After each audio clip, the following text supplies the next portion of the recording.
이 시간에는 너희는 따로 한적한 곳에 와서 잠깐 쉬어라. 마가복음 6장 31절에 대한 부분으로 살펴보도록 하겠습니다.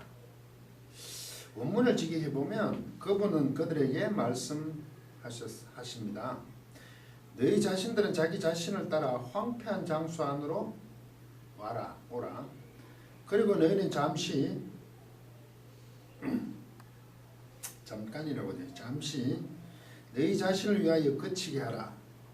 쉬어라지만 저는 거치게 하라. 왜냐하면 오고 있는 자들과 떠나고 있는 자들이 많고 그들은 또한 먹는 것을 위하여 좋은 시간을 가지고 있지 못하였기 때문입니다. 이렇게 되어 있습니다. 우리말 번역 보시면 한글 이르시되 너희는 따로 한적한 곳에 와서 잠깐 쉬어라. 이는 오고 오는 사람이 많고 오고 가는 사람이 많아 음식 먹을 겨를도 없음이라 라고 되어 있습니다. 이 본절의 말씀은 마태복음보다 마가가 훨씬 더 상세하게 세례 요한의 죽음에 대해서 언급을 하고 있습니다. 그 세례 요한이 죽고 나서 6장 30절 앞절을 보시면 사도들이 예수께 모여 자기의 행한 것과 가르친 것을 낱낱이 보니 이는 먼저 앞전에 파송하고 돌아와서 예수께 모든 것을 구하고 있는 모습입니다. 마가복음에는 그냥 제자들이 세례요한 제자들이 그냥 장사했다고 되어 있고 자기들이 파송된 것을 예수님께 구하는 것으로 되어 있습니다. 그런데 마태복음 보면 그 세례요한 죽은 것을 예수께 구하였다 하고 그 내용은 바로 마태복음에는 예수께서 들으시고 배를 타고 떠나사 따로 빈들에 가시니 무리가 듣고 여러 골로부터 걸어서 쫓아간지라. 14장 마태복음 이렇게 되어 있습니다. 13절에 이 본문의 내용이 없어요. 마가복음 부분에만 이 부분이 들어있습니다. 왜 제가 이 본절을 5의 구절로 택했냐 하면 예전에 어째 강의를 듣는데 그 마가복음 아주 잘하는 강의라서 들어봤는데 이 제자도의 재충전의 의미로 전구 구절로 삼았기 때문입니다. 아주 그 이유는 신학의 대단한 어르신께서 그렇게 해석하였다고 했기 때문에 제 기억으로는 그때 반론의 글을 답글로 올린 걸로 기억이 됩니다. 오래전 일인데 과연 너희는 따로 한적한 곳에 와서 잠깐 쉬어라가 제자도의 재충전인가? 라는 것을 제가 살펴보도록 하겠습니다. 물론 그들이 파송을 받고 돌아와서 한 일을 다 고했기 때문에 예수께서 제자들이 그렇게 얘기할 수 있습니다. 다시 한글 번역을 보겠습니다. 마가복음 6장 31절 32절 사도들이 예수께 모여 자기들이 행한 것을 낱낱이 가르친 것을 낱낱이 고하니 이르시되 너희는 따로 한적한 곳에 이래 되어 있습니다. 따로 한적한 곳. 번역이 이제 따로 한적한 곳. 따로 한적한 곳. 이 문제는 이제 이 번역을 이제 살펴보겠습니다. 제가 원문으로 다시 보겠습니다. 그리고 그분은 그들에게 말씀해 너희 자신들은 자기 자신을 따라 이렇게 되어 있습니다. 이게 따로가 뭐냐면 아우토리카스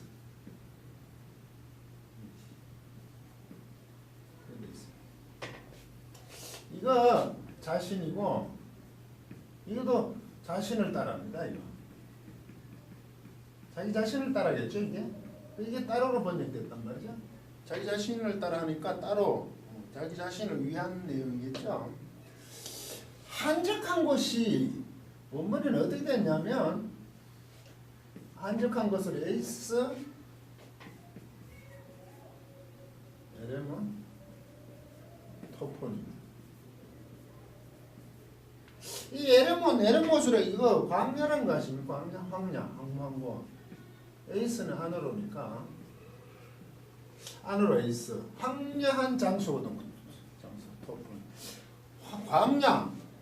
광야의 장소 그거 한적하죠. 사람들이 없으니까 광야 따로 한적한 곳으로 가서 잠시 쉬어라 그러면 재충전이 맞죠. 한적한 것이니까 여유 있는 것이 따로 자기 자신을 위해 따라서 이 영어 번역에는 아우토이카스 이디아는 어떻게 영어 번역을 보통 by yourself 혹은 yourself로 번역해서 너 자신을 따라 이렇게 번역이 됐는데 그렇죠. 따로 자기 자신을 따라서 한적한 곳으로 갔다는 것이 광야의 장소 안으로 가거든요. 그래서 잠시 그래서 잠깐 쉬어라. 잠시나마 잠깐 쉬어라 이렇게 됐어요. 왜 미끄러운 쉬어라. 이 쉬어라가 뭐냐 하면 그 무거운 잠들더라 무거운 짐진 다 저거를 내가 쉬어라 그러죠. 내가 쉬게 하려는 있잖아요. 내 몸을 메고 하나 파워입니다 이게야. 이게 뭐냐면 끝이다는 거죠. 그때 중단하다는 의미죠. 그래서 쉬는 거죠. 끝이었으니까. 그 율법으로부터 내가 늘 거치게 중단하게 그 율법으로부터 마치게 해주겠다. 그래 내 멍에를 먹어 배우라 그러지. 쉬게 하면 배우면 안 맞죠. 와서 쉬어라 그러는데 쉬는데 뭘 또 배웁니까? 그 율법의 행포함으로부터 내가 중단시켜 주겠다. 그렇지만 나의 것은 온전히 알만하다 이거죠. 거기서 와서 배우라는 거 아닙니까? 그렇게 율법을 따른 세이건과 바리새인은 그 율법적인 그것이 아니라 나를 따라 그 복음 예수님을 따라오면 그 멍에를 메고 배우러 되는 거죠. 이쪽 방향이 이쪽이라는 얘기죠. 이게 잠시 쉬어라고 했지만 너 자신을 위해서 이 중간태거든요. 예, 쉬어라. 너 자신을 위해서 중간태입니다. 스스로 자신을 따로 광야로 가서 광야로 잠시 잠깐 동안 짧은 시간 동안 쉬어라. 이것도 중간태로 보면 원래 이게 자신을 위하여 거쳐라. 이렇게 돼 있죠. 왜 이 광야 안으로 와서 잠시 쉬어라는 것에 대해 제가 자꾸 이의를 제기하냐면 거쳐라도 가능하기 때문이죠. 그런데 광야는 쉬는 곳이 아니죠. 유대인들에게서 광야는 어떤 것이죠? 사람이 살 수 없는 곳이죠. 대표적으로 예수님께 시험 받는 광야로 가시죠. 황무한 곳이잖아요. 세례요한도 광야에서 나타나죠. 인간적이지 않다는 거죠. 그 신적인 거기서 살아 존재하는 건 신적인 어떤 능력이 있다는 거 아닙니까? 광야가 시험의 장소이기도 하고 여기에 훈련 쉬어라 간다고 얘기하면 말이 되지 않잖아요. 황무한 장소로 그게 쉬러 가는 데가 아니죠. 연단과 훈련을 받도록 가는 데 아닙니까? 왜 제가 이것을 원문을 자꾸 번역하면서 그 원문을 번역하냐. 만약에 이 30절에서 32절까지가 독립절이라면 제자도에 있어서 재충전이 맞습니다. 따로 한 주간 잠시 쉬어라. 왜? 오고 가는 사람이 많으니까 음식 먹을 겨를 두고 사람이 많이 왔다는 거 아닙니까? 그렇게 쉬어야지. 제자도. 왜? 선교 갔다 왔는데 또 사람들이 많으니까 잠시 쉬어라 하는 게 맞죠. 그런데 그 뒷부분이 쉬는 거로 나타나지 있지 않죠. 무리들이 먼저 하고 따라왔잖아요. 그래서 나중에 거기서 먹을 것을 500여 기적을 행하잖아요. 광야 쪽에서 고립된 곳에 가서 먹을 것이 없으니 결국 500여의 기적을 행하셔서 그들에게 실제적인 떡을 먹으신단 말이죠. 만약에 제자들에게 쉬러 갔더라면 그들이 따라올 수가 없어야 되죠. 이게 문맥의 흐름에서 다시 한번 살펴보면 14절의 앞절에 보시면 예수의 이름이 드러난지라 즉 제자들을 보내니 회개하라고 전파하고 많은 귀신을 쫓아내며 많은 병든들을 거쳤기 때문입니다. 이래서 헤롯이 제정신이 아닙니다. 세례 요한이 살아났다 이거죠. 세례를 나서 운동하는도다 이렇게 나오는 겁니다. 지금 헤롯 왕은 세례 요한이 운동하는 예수가 지금 자신으로 하여금 큰 대적이죠. 자기를 거부한 세례 요한 아닙니까? 그게 운동이 예수한테 또 나타났다. 헤롯 입장에서는 그래 보잖아요. 큰 적이 하나 나타난 거 아닙니까? 상당히 위험한 위치에 있죠. 뭐 그렇게 죽이고 싶어 죽이지도 않는 딸 때문에 그렇게 됐는데 헤롯은 지금 그런 상태에 있단 말이죠. 물론 그래서 제자들이 왔을 때 예수께서 그 보고를 듣고 나서 다른 곳으로 가자 하지만 지금 이것은 헤롯으로 말미암아 세례 요한 죽음 다음에 예수 그리스도의 핍박으로 이어지는 그 긴박한 상황 속에 있다고요. 예수님은 지금 피신을 해야 된다고. 아니 하나님 아들이신데 무슨 피신이라고 그렇게 얘기하시면 안 되죠. 처음에 예수님 스스로 자꾸 숨기시잖아요. 인정을 받지 못하지 안 하니까 그들이 모르니까. 그래서 그 방법을 피해 다니면서 하시잖아요. 처음에 하신 일들 자꾸 제자들에게도 숨기라고 얘기하잖아요. 이 급박한 상황 속에서 지금 한적과정까지 잠시 쉬어라? 물론 보고해서 그럴 때는 쉰다는 개념이 저 복음 선포한 데서의 어떤 쉼의 개념이 될지는 모르겠습니다만 지금 우리 피하자 이 말 아니에요? 제자들에게 자신을 위해서 잠시 와라! 두태 너희는 와라! 와라! 좀 말이 이상하죠? 어떻게 되냐면 광야로 와라! 너희 자신을 위해서 잠시 거치게 하라. 잠시 우리 거치자. 하고 있는 활동들을 멈추자 이거죠. 문명이 그러면 그렇지 않습니까? 중단하자는 거죠. 그래서 배를 타고 광야 한적한 곳으로 번역이 되는데 광야로 가십니다. 문제는 많은 사람들이 가는 것을 보고 도보로 먼저 갑니다. 달려서 그곳에. 왜 이거 먼저 가죠? 만약에 쉬는 장소면 이들이 모르는 장소를 또 택해야 될 겁니다.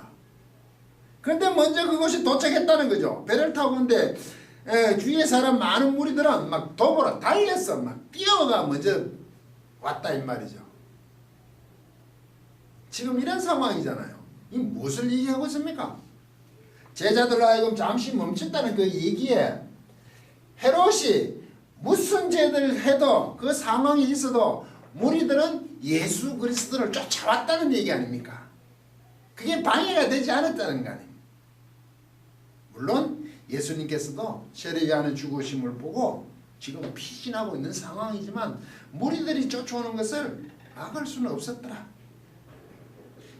여기서 기적이 베푸는 오병이어입니다. 오병이어를 단순하게 하나님의 능력을 드러내시는 예수 그리스도의 축사하시고 그걸 떼는 것이 굉장히 거룩하고 어떻게 신비스러운 모습으로 보이십니까? 상황이 굉장히 급박한 속에서 하지 않을 수 없는 그렇지만 그분이 그렇게 함으로 그 무리들을 굶기지 않고 말씀과 함께 생명의 떡을 먹으시는 하나님의 아들 메시아로 오심을 증거하는데 그 상황은 굉장히 급박한 상황 속에서 일어나고 있습니다. 45절에 보시면 이렇게 되어 있어요. 예수께서 무리를 보내시는 동안 제자들을 배로 건너편 벳사다로 앞서가게 재촉하여 보내시죠. 강제로 보내셨다. 분리시키죠 자꾸. 그리고 보내시고 홀로 기도하러 가신 후 무리를 걸어오십니다. 홀로 기도하러 가십니다. 이 따라왔어요. 제자들이. 무리들이 따라왔어요. 그래서 오병이 기적까지 다 행했어요. 그러면 헤롯이 지금 심각한 상황이죠. 그 소식을 들으면 빨리 예수님은 그 자리를 피하시는 거 아닙니까? 배로 무리를 보내는 동안 제대로 강제로 배를 태워 보내고 주님께서는 기도하러 올라가시잖아요. 이게 쉬러 가는 겁니까 지금? 쉴 시간이 없죠. 그냥 무리들이 들이닥치는 거잖아요. 그리고 무리로 걸으시는 기적이 나타나잖아요. 마가복음을 보면 무리로 걸으시는데 그걸 지나가려고 그랬어요. 마가복음은 너희들은 물을 걸어와라. 제자들이 거기서 파산 직전에 있는데 지나갈 때 주님을 알아보고 구하잖아요. 도움을 요청하는 그런 장면이에요. 지금 이 상황들이 우리가 생각하는 그런 한간 속에서의 본질을 볼 수가 없다 이 말이죠. 그래도 하나님께서는 제자들의 하나님의 아들이라는 고백을 제자들로 하여금 마태복음 보면 계속 하나님의 아들이라는 얘기를 드러낸다. 무리로 걸으시고 그 상황들이 하나님의 아들 메시아이심을 계속 그 급박한 피신 도중에서도 이것을 증명해 내신단 말이죠. 이런 상황은 무리들이 먼저 따랐다. 세례 요한을 죽이고 예수에 대한 어떤 부분을 헤롯 왕이 해코지 해치려고 한다 해도 무리들은 어쩔 수 없었다. 그들은 예수를 알아보고 따라왔다 라는 것을 마태나 마가가 기록하고 싶은 거죠. 하나님의 복음은 그 많은 핍박 속에서도 절박함 속에서도 계속 번성해 나간다는 것으로 본문을 저는 봅니다. 강의를 마치도록 하겠습니다.